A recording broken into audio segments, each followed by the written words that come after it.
Hello friends, स्वागत है आपका हमारे चैनल जीएस विद विष्णु में। देखिए फ्रेंड्स, ये क्लास 10th के और चैप्टर नंबर 3 का पार्ट 2 है और इसी पार्ट में हम इस चैप्टर को फिनिश करेंगे। पहले हम आयनिक यौगिकों के गुणधर्म तक पढ़ चुके हैं, उसके बाद अब इस चैप्टर में आगे बढ़ रहे हैं।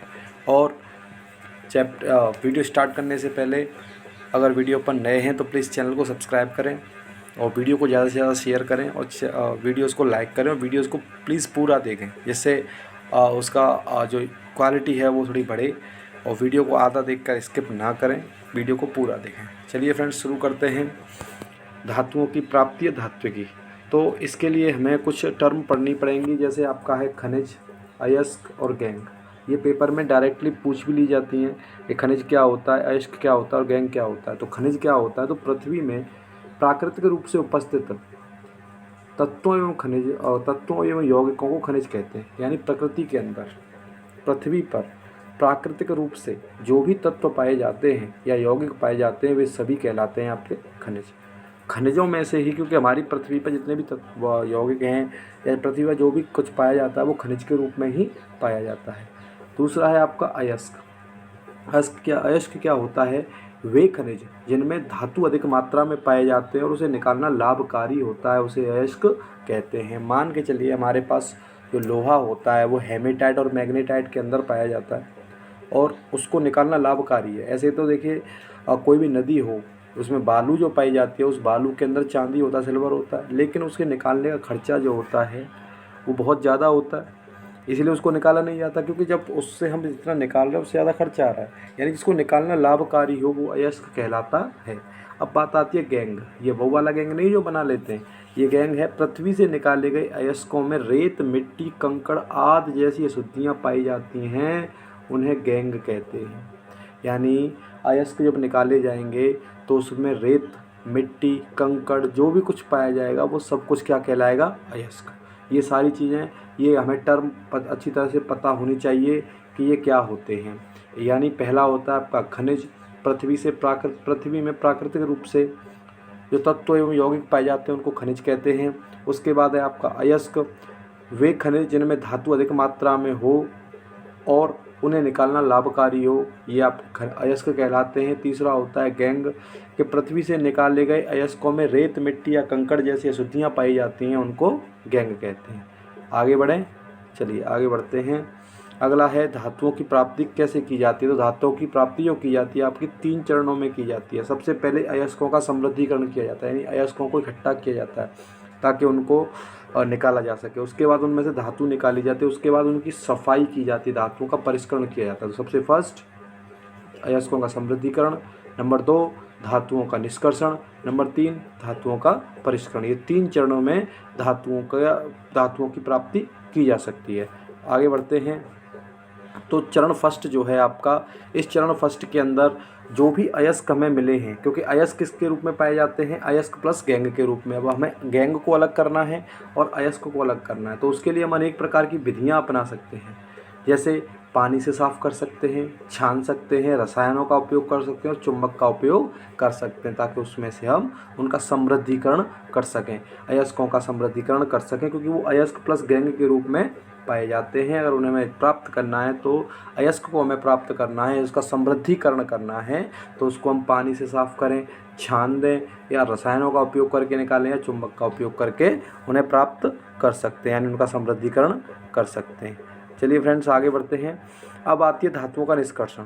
तो धातुओं का जो निष्कर्षण होता है ये उनकी क्रियाशीलता पर निर्भर करता है।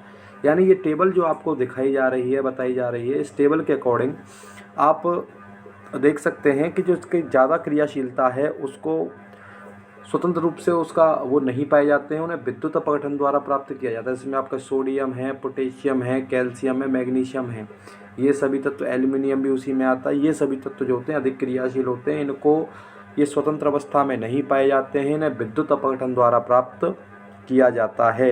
इसके बाद है मध्यम क्रियाशील तत्व।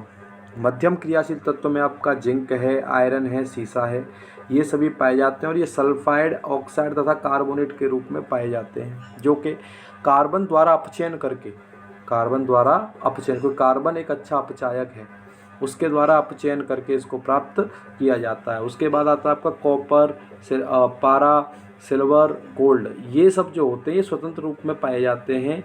इनको केवल आराम से ही प्राप्त किया जा सकता है, ये स्वतंत्र रूप में पाए जाते हैं। तो चलिए फ्रेंड्स आगे बढ़ते हैं और देखते हैं किस प्रकार हम प्राप्त कर सकते हैं। तो कम क्रियाशील धातुओं का निष्कर्षण है।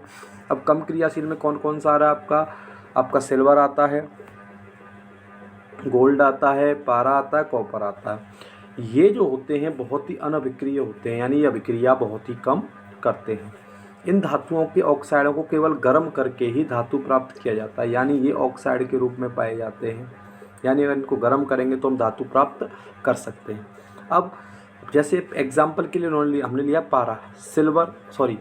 पारा जो होता है इसको He से डिनोट करते हैं।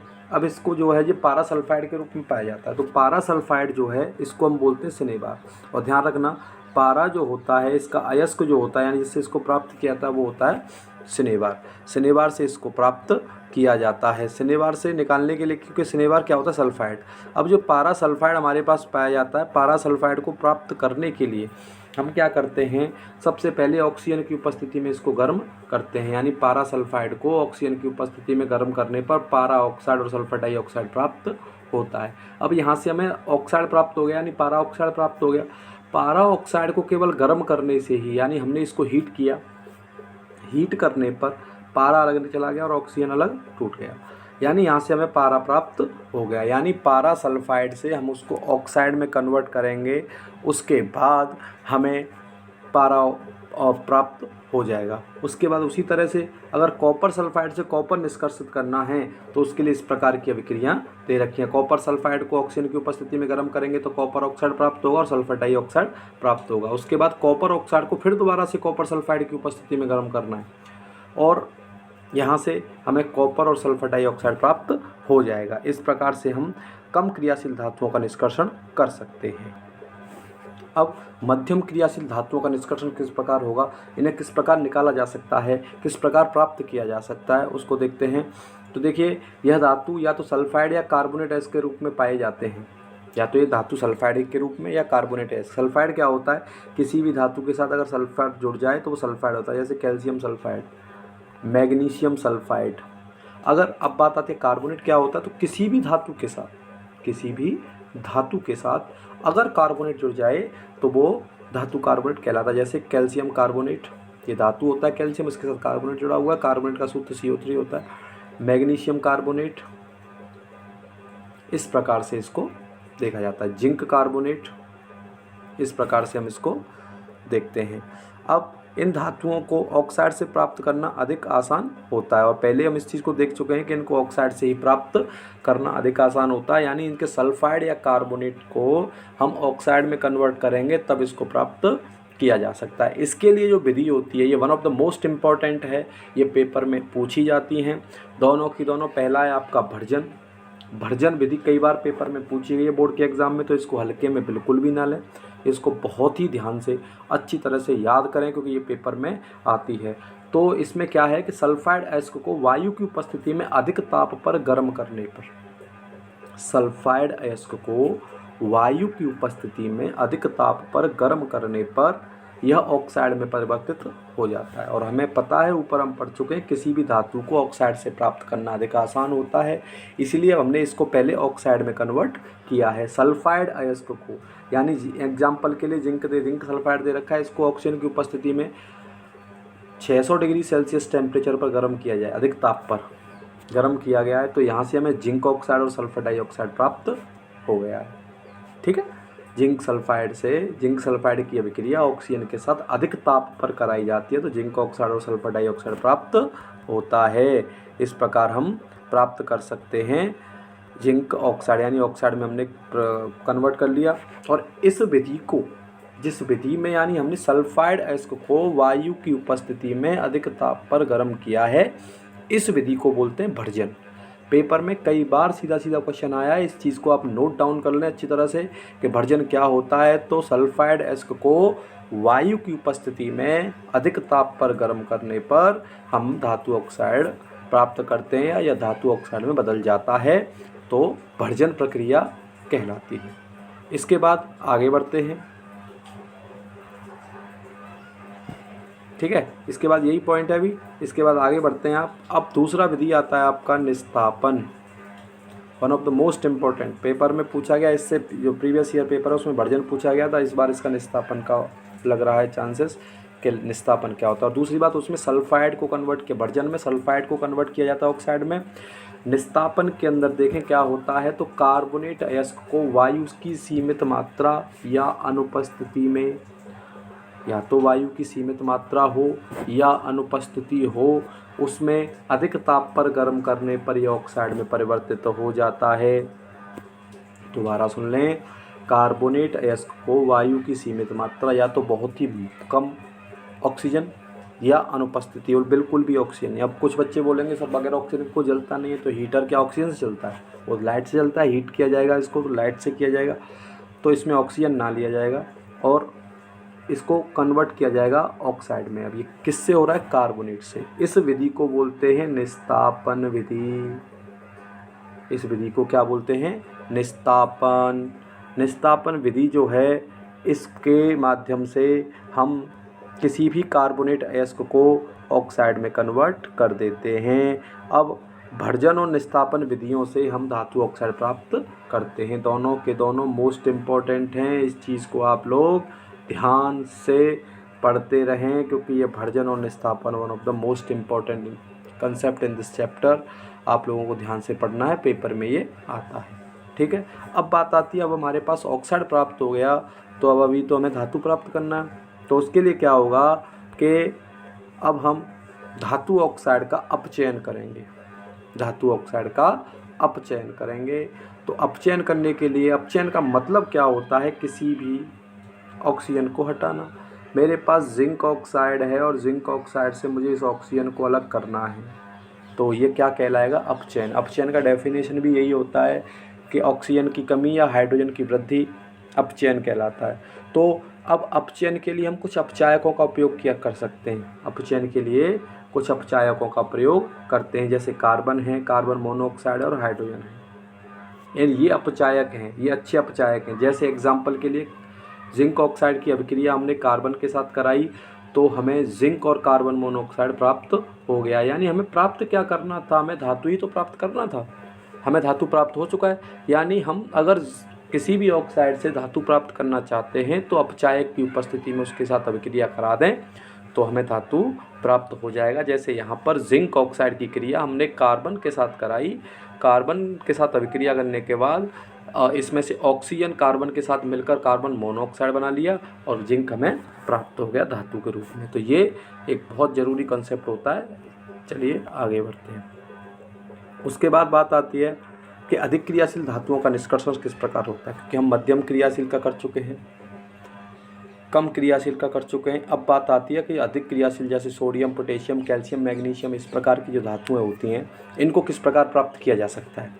तो ये धातुएं होती हैं अत्यधिक क्रियाशील होने के कारण इनका अपचयन नहीं किया जा सकता, यानी इनको अपचयित नहीं किया जा सकता। जैसे कि हमने अभी किया था कि जिंक ऑक्साइड से कार्बन की अभिक्रिया कराई, जिंक प्राप्त हो गया, कार्बन मोनोऑक्साइड, तो इनको अपचयित नहीं किया जा सकता। इन धातुओं का विद्युत अपघटन द्वारा ही प्राप्त किया जा सकता है।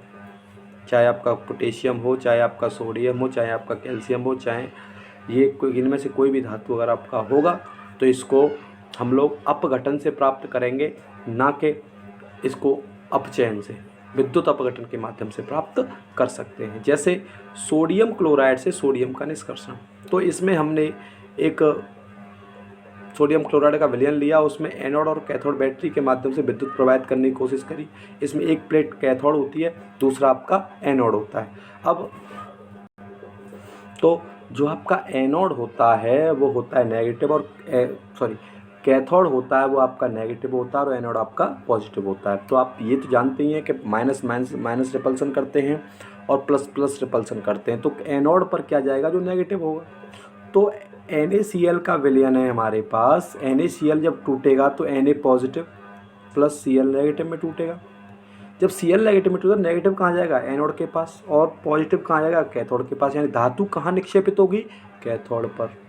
और हमें प्राप्त क्या करना है? हमें धातु ही तो प्राप्त करनी थी, तो कैथोड पर हमारी धातु आ जाती है और क्लोरीन अलग निकल जाता है, जिसके माध्यम से हम धातु प्राप्त कर सकते हैं। यानी धातु कैथोड पर आएगी, क्लोरीन एनोड पर स्थापित हो जाएगा या निक्षेपित हो जाएगा। यहाँ से हम धातु प्राप्त कर सकते हैं, यानी अधिक क्रियाशील तत्व होते हैं उनको इस प्रकार से निष्कर्षण उनका कर सकते हैं। चलिए आगे बढ़ते हैं।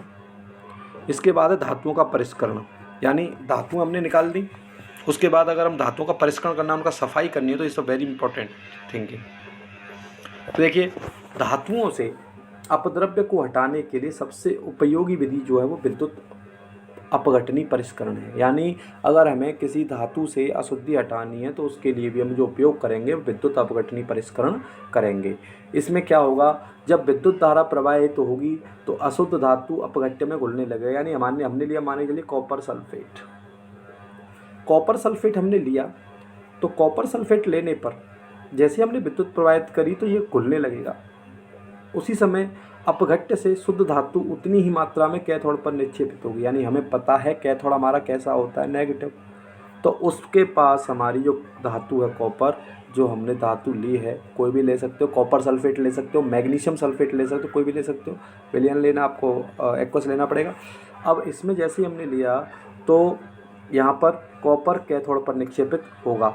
अविलीय अशुद्धियाँ एनोड तली पर निक्षेपित होती हैं। जो अविलीय अशुद्धियाँ होती हैं वो एनोड तली पर निक्षेपित हो रही हैं, यानी यहाँ पे वो निक्षेपित होने लग गई हैं। और इसको क्या बोला जाता है, एनोड पंख। कई बार क्वेश्चन पूछा गया पेपर में, तो इसको भी आप देख लेना कि एनोड पंख किसे कहते हैं। तो एनोड तली पर जो अशुद्धियाँ जम जाती हैं उसको एनोड पंख कहते हैं।